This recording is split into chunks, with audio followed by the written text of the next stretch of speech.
everybody, and welcome to the Team Venom Media Podcast. I keep going. No, I'm carrying on. It's just we can't tell them why we're laughing. We can't. It's because people. Hulk Hogan is a massive racist. Yeah, that is true. That is true. Dave's fat. Some we don't really do. Yeah, some we don't really do for this. To be fair, this would probably be perfect for the YouTube. Little news roundup. Yeah. We don't normally do these, to be fair, but well, wrestling's been shit for about 2 weeks, so we'll focus on news. Yeah, we can't really say, oh yeah, Raw was great. Nah. No. Yeah, 4 stories for you today, including news on the AEW Blood and Guts match, Daniel Bryan's feelings about WrestleMania, news about EC3 being hospitalized, and WWE dunking their balls into that sweet, sweet Saudi oil money. Right, starting things off. Last night's episode of AEW Dynamite saw the continued war of words between the Pinnacle and the Inner Circle. The Pinnacle Inner Circle parlay set for next week as the two teams build to a big Blood and Guts match on May 5th. However, on the latest episode of the Wrestling Observer Radio, Dave Meltzer noted that the May 5th episode of Dynamite will be a one-match show with just the Blood and Guts match. There'll likely be pre-taped segments throughout the episode, but the episode will be centered around the Blood and Guts match. War-Games matches are typically long and with a 10-team format. 10-team format? Oh yeah, the match could see a long... it's written here as 10-team, hence why I was confused. The match could see a long run time. The last War-Games match on NXT lasted over half an hour. Well, they both did. The women's match was 35 and the men's were 45. So I suppose they could easily get a full show out of this. Yep. Whether or not it's good, because sometimes a long match isn't necessarily the best thing.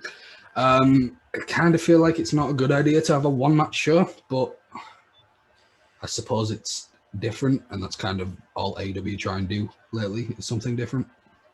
Yeah. It just depends how they build it, doesn't it, really? And how the match itself turns out. But I can't see it being... I mean, how long's an episode of Dynamite? Better part of 2 hours, isn't it? Roughly, yeah. Yeah. I don't think I can keep my interest for like that sort of time period on one match.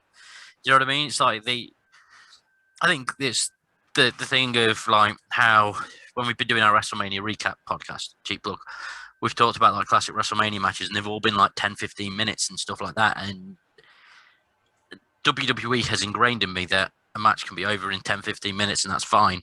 So a 2-hour one just doesn't really hold its appeal. It's like the Samoa Joe versus CM Punk match from ROH that went through a 60-minute time limit draw. Cracking match, but I can't remember most of it. And same as the Iron Man match at WrestleMania 12 that went for an hour. That was like, it's all right. But it's an hour of them not hitting each other. And I think we've grown accustomed as wrestling fans. We've sort of been programmed by WWE because obviously that's what our eyes are mostly on and have always mostly been on since the mid-90s. The only hour-long match that you can easily sit through is a Rumble. Yeah. So and unless this is going to be a short, unless this is going to be a 1 hour special of Dynamite, it's that thing as well as it's like you don't have to tune in till the last 15 minutes to see who wins. Yeah. That's the other thing that takes away from me when they say like, oh, we're having a 30-minute Ironman match or a 1 hour Ironman match. Like, don't need to watch the beginning of it then. I can go and make myself a cake or whatever. And do you know what I mean? You can do whatever. I don't know why I went with cake, but I'm quite hungry. So very peckish. But that's the news of AEW. Nothing much more. Yeah. The Elite was originally supposed to face the Inner Circle in the Blood and Guts match, but then the COVID-19 pandemic put a halt to that match taking place. Yeah, and we got the Stadium Stampede match, didn't we? Which was quite fun.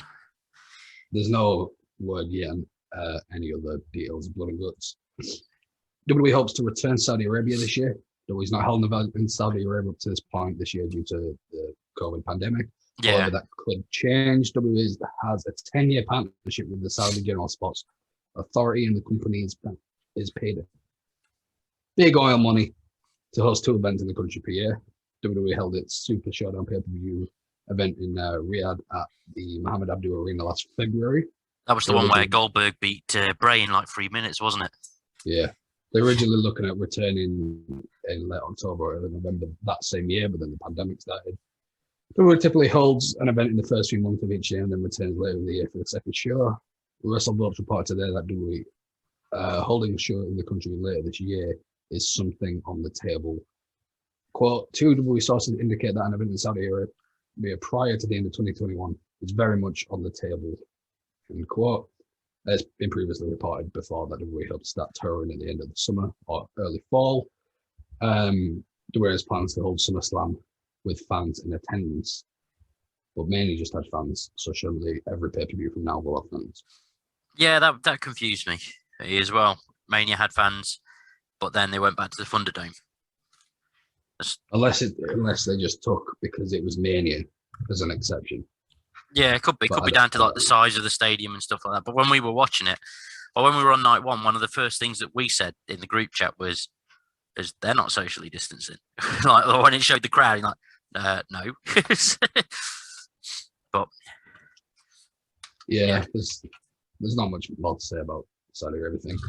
EC3 has been hospitalized with an infection. The Ring of Honor star posted 2 hospital bed photos to his Instagram, noting the infection is extensive. Short version, quotes, short version, an infection and neglected proper care for put other people's needs before mine. Went straight empath, caught up to me and broke me, end quotes. EC3 wrote. Long version, it's extensive. I've been hospitalized 5 days and will need longer. Anyways, I'll heal if you want to help. Drop a comment or a thought or affirmation. The former TNA World Champion concluded the caption by asking fans at first to show their support in the comments and refrain from texting him directly. EC3 is currently signed to Ring of Honor, where he recently lost a grudge match against Jay Briscoe. But no one cares because Ring of Honor's not been relevant for about 15 years. Do you know what? The worst thing is, while you were going through it, that I was thinking, when you started saying about his last match, I was like, yeah, but no one cares because it's Ring of Honor. That's what my brain did. It's quite sad because Ring of Honor's all right, but it's like there's no distribution out for it over here in the UK, and it's not that easy to watch an episode. Yeah. No, it's not. Do you know what I mean? There's no quick way, and if there is, it's not been marketed enough for us to be aware of it, which hinders the brand. So I'll normally just see the odd Ring of Honor match on YouTube and Facebook Live and things like that, where people have just shared it, going, "Oh yeah, this is great." Oh yeah, that is great. Fair enough. I'll wait to see them appear in NXT or Impact in the next 6 months. Yeah. Big news story of the day. Daniel Bryan revealed during a recent interview with BT Sport that he felt detached during his WrestleMania 37 main event match against Edge and Roman Reigns. Quotes, it was really bizarre, just really bizarre, Bryan said. I mean, it's been 9 days now since it happened, and it's taken me time to fully process what the experience was like, because it wasn't like a normal thing. It was really weird. I felt very out of body in it. It was so weird. When I'm wrestling, I feel everything, and I feel like I'm really enjoying it. This was weird. It was almost like I felt detached. And it was like I was out there. And it was so strange, in fact, that before the match started, and I got this really weird feeling. I was like, oh no, is this what it's like before you die? Bit dramatic. Am I going to die? And I was like, well, okay, if that happens, that happens. All right, Dolph Lundgren. But it was just a really bizarre feeling. I don't know why or how that happened, but it wasn't like pretty much anything I've ever felt while wrestling before. Bryan noted that he's still trying to work out why he felt that way, but he believes it may be a sign that he's had enough of being a full-time wrestler. The former WWE champion added, I haven't watched it back yet, to be honest. I don't know if watching it back would really help me figure out why I was so detached. I'm not a big believer in signs. You just said you were. Most people think of me as a hippie kind of thing because I'm an environmentalist, but I'm really not. I really love science and reality-based things. You're a wrestler. So it was interesting. But it was like, maybe it's a sign this is the time to let go of being a full-time wrestler, which is kind of what I've been thinking for a while. The detachment was like, whoa, either I'm going to die, or maybe this is just a sign that this isn't the same type of fulfilling that it was before. It's interesting. I don't know. I just said I'm not hippy-dippy, but I've been trying to meditate on it. What? All right. And talk to the friends that I'm close with. Like, what's this? So, he's a fucking babbling idiot is the takeaway from the big news story of the day. His contract is coming to an end very soon anyway, whether he renews it or just transitions to part-time. maybe it's just my Debbie Downer mindset. Yeah. I don't see Daniel Bryan on a part-time contract being an attraction. No. I feel like Daniel Bryan's a kind of he's a kind of character you need to have on screen so that you can see his character have to be the underdog kind of thing. Yeah, I can see him deciding that with him saying about the part-time thing, I can see that being part-time elsewhere, not necessarily not WWE. If he was like, right, I'll do like when Cody left WWE, for example, when Cody Rhodes left and he went to like Impact, ROH, NWA, and had like a spell in each for a cup of coffee, basically. I could see Bryan doing that as sort of a little bit of a tour after he decides that, just to build up to him retiring, and then maybe going back to WWE for one last match to lose, and then go into the Hall of Fame or whatever. But I could see him doing something like that. But with him saying about feeling detached from the main event, I mean, maybe he's overthinking it, and that the reason he felt detached was because he was the third wheel. It's like he wasn't supposed to be in that match. It was supposed to be Edge versus Roman, and they've sort of shoehorned him in there, so he's got something to do at Mania. I mean, it's cool being in the main event of Mania and everything, but it might just be that he's, subconsciously, his brain's being like, you've just been handed this, mate. Do you know what I mean? It might just be something like in his head that's throwing him out, because it's not been the logical. It wasn't logical for him to be in that match to begin with, because Edge won the Rumble. It should have just been a straight one-on-one. That's supposed to be the case for a Rumble winner. I know Bryan's done this twice now and wangled his way into the main event. Yeah. But the last one made sense because of the storyline going into storyline, yeah. And there being no other world title. Oh, sorry. Hay fever's been giving me a kicking. But the other one had, the storyline and everything, and there was only one world title because it was when they were doing the Undisputed thing for a while. So that at least made sense, whereas this was more of a, I mean, if you really wanted to be going after the title at Mania, could you have not forced your way into the WWE Championship thing or challenged Drew or whatever to a match? Made a mid-card title, a triple threat or something. Yeah. Thrown himself into the Ugandan drum match or whatever it was called. Was that what it was called? Did I actually get the name right? A street Nigerian fight by any other name. It's still a street fight. Now I've just got a very racist thought in my head of that match being a triple threat. No, of Apollo coming out, Big E coming out, and then Daniel Bryan coming out like fucking Roddy Piper, just half painted. And special guest host Hulk Hogan comes out to raise his hand in victory. The white one. Yeah. Can't remember Daniel Bryan's name. Mr. White won it. Friggin' Hulk Hogan. Oh, Jesus. Such a racist. Never forget. No. But that has been the news roundup. One bit of news that I feel we should touch upon. This Sunday, the main event of Rebellion from Impact is Kenny Omega versus Rich Swann for the champion versus champion match. Winner gets both the Impact and AEW titles. And I wonder who's going to win that match. It's looking very likely like that Kenny Omega is going to pick up the win. Double count out. That I'd feel so cheated. But I'm sort of expecting. Joke's on you for watching it.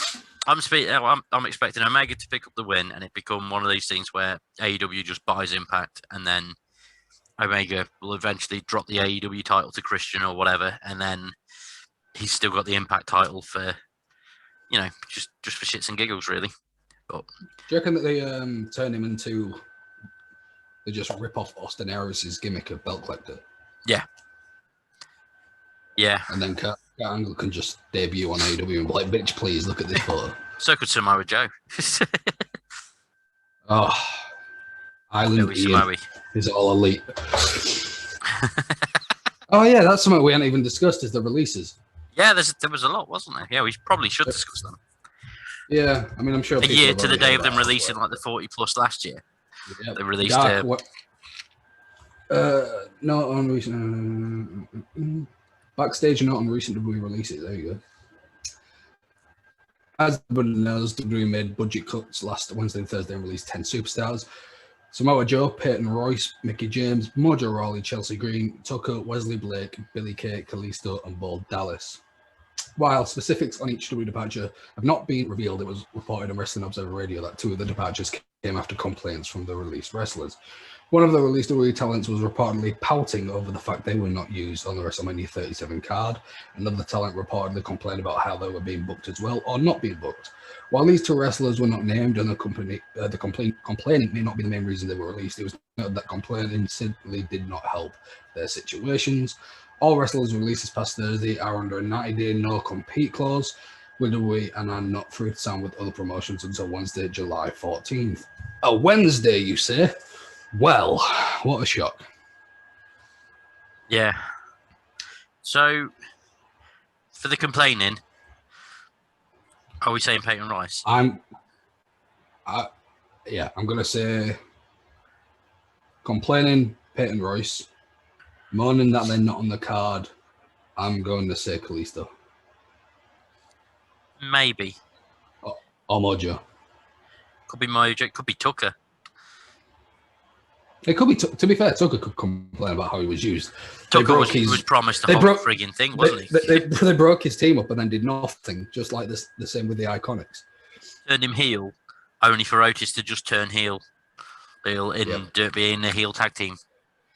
All right, so let's make assumptions. Samoa Joe, I'll be very surprised if he doesn't go to AEW. I can see him going back to Impact for a cup of coffee. Yeah.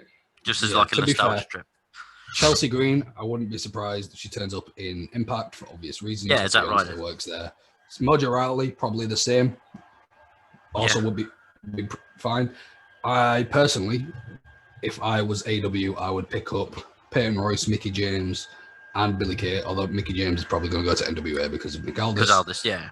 Yeah, but I think they should pick up the Iconics just purely because their women's division needs it. Well, we've said this for ages, haven't we? Theirs is like the weakest women's division at the moment, so having a few established names in there. And they are established because the Iconics won the tag titles at WrestleMania the other year. So for the casual fan, you're like, oh, I know Peyton Royce, I know Billy Kay. They won this. Plus, isn't Peyton Royce married to Sean Spears? I honestly don't know. Pretty sure they got married like last year or the year before. So it makes sense for it to go to AEW. Oh yeah, okay, yeah. So well, that come on, that's the kid. Iconics are going there. Yeah, easily, and they'll go back as the spelled Iconics. With 3 eyes. Yeah, or with a Y. Iconics. Why Iconics were we released? Why Iconics weren't we given singles pushes? It's going to be Iconics with a K in it. Iconics, and they're going to be stoned. Iconics, and they're just dressed like Bryan Adams. Snoop Dogg accompanies him to the ring and does one of his terrible splashes. I think AEW need them. Their women's division is just fucking terrible. Got some good spots in there, like and stuff. Their women's roster is okay. Don't get me wrong. Yeah, it's just they don't know how to do it. They don't know how to book it. It doesn't help that their belt is the smallest belt on any show. It just looks bad. That belt. But this is the thing as well. That belt, that tiny shit-looking belt, perfectly summarizes their women's division booking. Yeah, it's small and they don't care. Yeah, simple. Like, come on, Awesome Kong, Ali, Britt Baker, Big Swole, Hikaru Shida, Jade Cargill, Chris Statlander, Leva Bates, Nyla Rose, Penelope Ford, Rio, Serena Deeb, Tay Conti. It's a really good list. Abaddon, how they don't do more with her baffles me. Yeah. It's just they have a very good roster. They just don't. The only people who seem to get spotlight is Jade Cargill and Brandy Rhodes. Oh crap! Yeah, she's pregnant anyway. But chop her in the belly or something. It's fine. And the belly chops back and does a woo. And then Ric Flair comes out with his magic 70-year-old super sperm. Yeah. Well, no, that's the thing. I think the Iconics would be very good for this. They're entertaining as hell. They're great on the mic. They're very good in the ring when they're together. And do you know what I'd like to see? Yeah, what's that? If we're talking fantasy booking, I'll end on this. Iconics can say they're in AEW for a bit. Let's say they might not have the title, but they've been winning a lot of matches and they're always on TV doing, talking shit, etc. Like they did. Yeah. Basically, they can just go ahead and say that they're the best friends in women's wrestling. No, they don't beat them. And then the beautiful people. Ah, that'd be awesome. That would be great.